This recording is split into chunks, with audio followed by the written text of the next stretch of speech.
I hope everyone had a nice Memorial Day weekend. We are back at it with the answers to the independent practice from lesson 10. So they asked you to construct a line D parallel to line P containing point D. So that's this line right here. And then you could name any three coordinates. Those are just the ones that I chose. And based on those coordinates, the rule would be x plus 2 equals y, because if you take 1 plus 2, it equals 3, 2 plus 2 equals 4, 3 plus 2 equals 5. So that rule is true for all of those coordinate pairs. Then you had to construct line E, which you can see here, so that it's parallel to P, but it runs through point E. And then 3 points that I chose are here. And the rule would be x minus 1 equals y, because 3 minus 1 is 2, 4 minus 1 is 3. And even if you took one of the half measurements, like 5.5, and subtract 1, you would still get 4.5. So the rule still applies. So when I'm comparing the lines, both are going to be parallel to line P, as you can see up here. They're never going to touch line P. But line D is higher and closer to the y-axis than line P, and line E is lower and closer to the x-axis than line P. So again, D is higher and closer to the y-axis, E is lower and closer to the x-axis. Now if we were to make a fourth line parallel to the above, and one of the coordinates is 5.5, 2, what is the rule? Well, the rule is x minus 3.5 will give us y, because 5.5 minus 3.5 gives us 2. And 5.5 is what we start with for x, and 2 is what we end with for y, so our rule would be to subtract 3.5 from our x coordinate. Okay? Now there's a sprint with rounding to the nearest one. You can feel free to try one of those. There's a side A and a side B. Otherwise, go on to page 57. We are going to continue with coordinates and lines on our coordinate plane. Something I haven't been doing in the lessons is labeling the x and y axis. So our x is always horizontal and our y's are always vertical. So you can always make the assumption, but it's also good to label them each time. So now here we have a line L that we are going to create. The rule is to double x. Now whenever you double something, that means you multiply it by 2. So x times 2, 2x, however you want to put that. So 0 times 2 is 0. So our first coordinate is going to be at the origin, 0, 0. All right? 1 times 2 gives me 2. So my next coordinate is going to be 1, 2. 2 times 2 is 4. Okay? So another coordinate will be 2, 4. And then 3 times 2 is 6. So our last coordinate will be 3, 6. So over here on my coordinate plane, I'll start with 0, 0. Okay? Then I go on to over 1, up 2. Over 2, up 4. And you can see this is going to be a steeper line. Over 3, up 6. You can kind of see the pattern that it's going to be going upwards in that direction. Take your straight edge, whether it's a ruler or a thick book or something, and you're going to do the best you can to keep it straight and connect the lines like so. This is line L. Okay. Now line M, we are going to double x and then add 1. So you're going to multiply by 2, but then you are also going to add 1. So 0 times 2 is 0, plus 1 is 1. So my first coordinate will be at 0, 1. 1 times 2 is 2. 2 plus 1 is 3. So my next coordinate will be at 1, 3.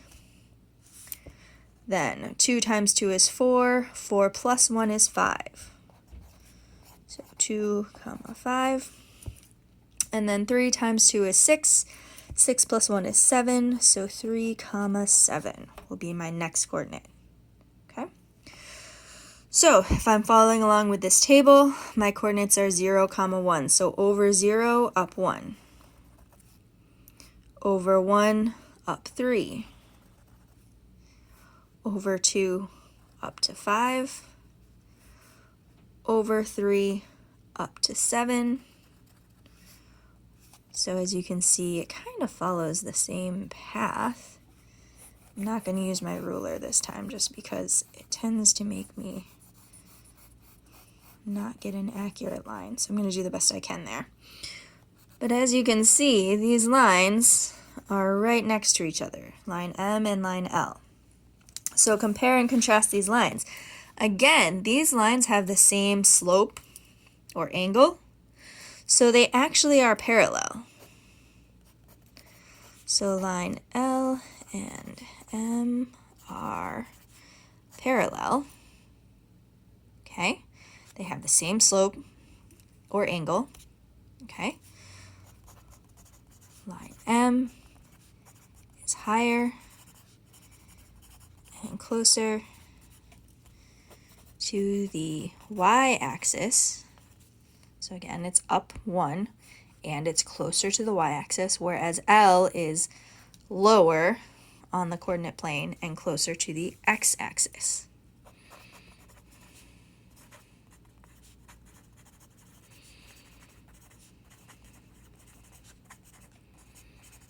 So they're the same line, but one is shifted up and the other one is shifted down. Okay? Based on the patterns you see, predict what the line for the rule double x subtract 1 would look like. Then you want to draw the line on the plane above. So again, we are doing the same thing to the x by doubling it, but then we are subtracting 1, which just means it's going to be shifted down 1. Okay, because plus 1 made it shift up, minus 1 will shift it down. So when you get into the older grades, you will see that things are going to be in the negatives, but they don't want you to get into that. But basically, it's just going to start, and you see how these coordinates are vertically with them. So our last one's going to also line up vertically with these coordinates. So that's what's cool about this, is these, which is why it's so important to make those straight lines, will actually line up like this. Okay? So, this new line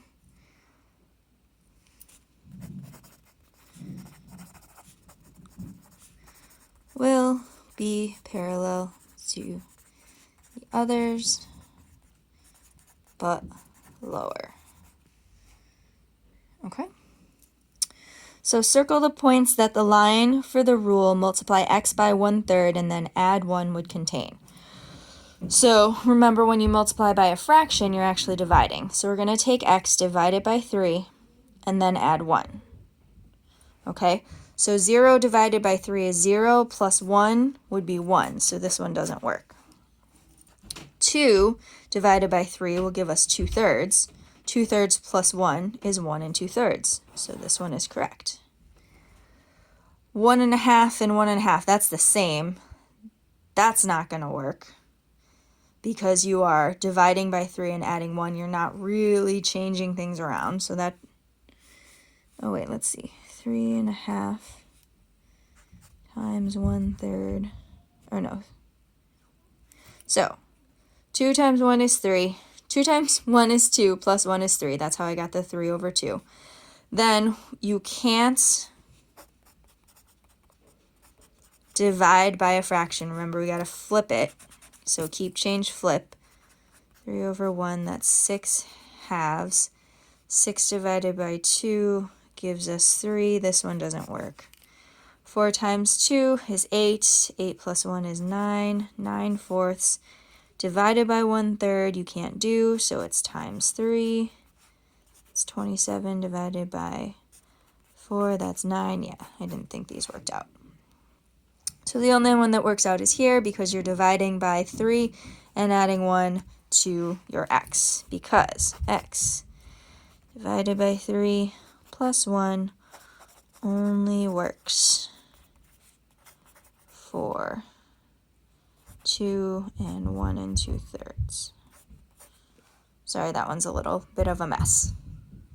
So give 2 other points that would fall in this line. So you kind of have to think about easier things, like what can be divided by 3 easily. So I'm going to pick factors of 3. So if my x is 6, 6 divided by 3 is 2. 2 plus 1 gives me 3. Okay. Something else that's divisible by 3 is, why can't I think? 9. So 9 divided by 3 is 3. 3 plus 1 is 4. So I could pick those ones just to keep it simple. Okay. All right. For page 58, this time they are going to have you divide.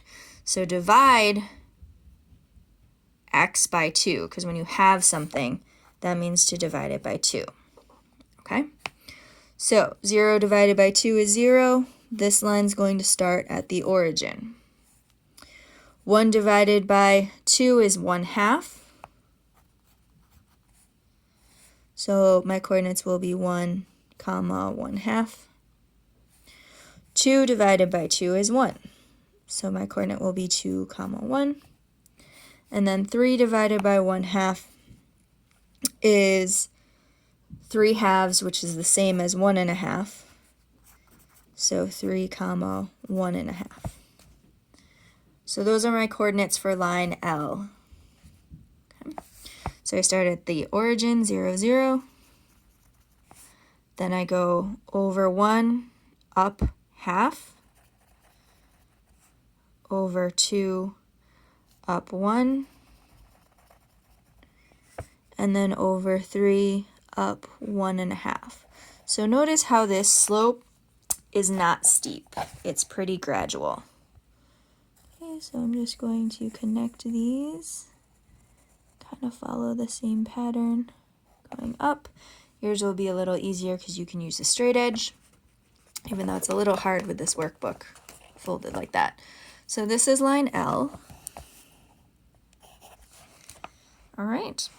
And then we have line M, where we have x and then add 1.5. So we have to divide by 2 and then add 1.5.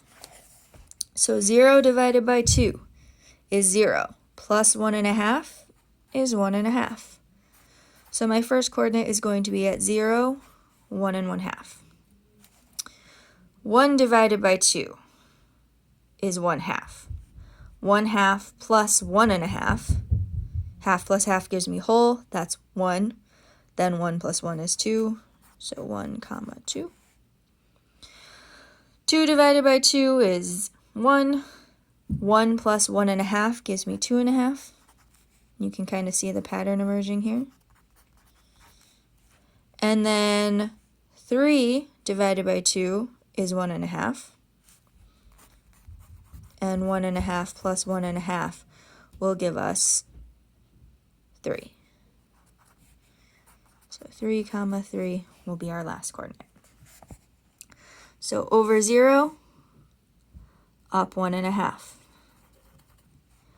Over 1, up to 2.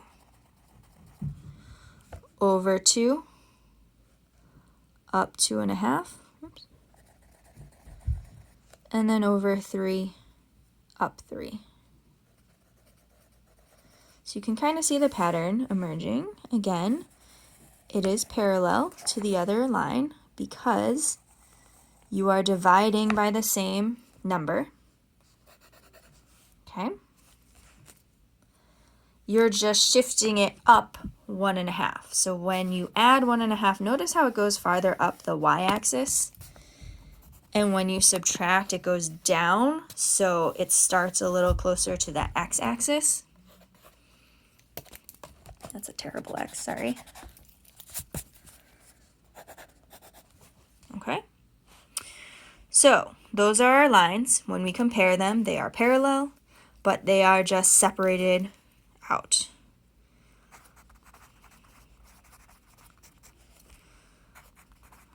M is higher. Line L is lower. Again, line M higher, closer to the y-axis. Line L is lower, closer to the x-axis.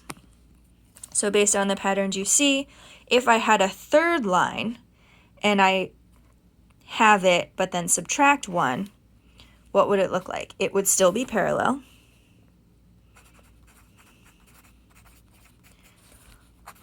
But it would be lower, right? So instead of being a 1.5 difference between them, there's going to be a difference of 1. So it's going to start here, and it's actually going to be a little bit into the negatives. Okay, if we were to continue it down, sorry.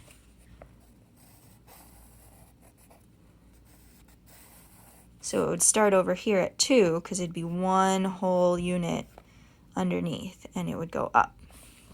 Okay? So that's for part C, if you want to label it C.